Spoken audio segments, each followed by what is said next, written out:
សាលារៀនអន្តរជាតិ Maxson ផ្ដល់ការអប់រំបានយ៉ាងល្អសម្រាប់កូននាងខ្ញុំសាលាអន្តរជាតិ Maxson គឺគាត់មានប្រព័ន្ធអប់រំជាតិនិងអន្តរជាតិគឺច្បាស់លាស់និងមានស្តង់ដារមិនថាសុជីវធម៌សិលធម៌បញ្ញានិងស្មារតីការប្រស័យតាក់ទងល្អជាមួយក្រុមគ្រួសារនិងមនុស្សជុំវិញខ្លួនបន្ទាប់ពីទទួលការអប់រំកន្លងមកនៅសាលាអន្តរជាតិ Maxson កូនរបស់នាងខ្ញុំសង្កេតឃើញថាគាត់មានភាពក្លាហានវិន័យល្អនិងការទទួលខុសត្រូវនៅក្នុងការសិក្សារបស់គាត់ពីមួយឆ្នាំទៅមួយឆ្នាំនាងខ្ញុំបានឃើញថាកូនរបស់ខ្ញុំគាត់អភិវឌ្ឍច្រើនអញ្ចឹងនាងខ្ញុំមានការពេញចិត្តសម្រាប់ការផ្លាស់ប្ដូរមួយនេះ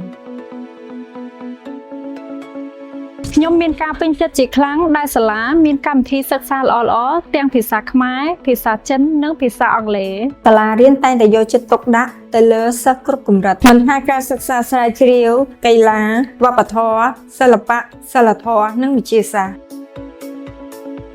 ខ្ញុំសូមធ្វើការកោតសរសើរទៅកាន់ខាងសាលាអន្តរជាតិ Maxson ដែលគាត់បាន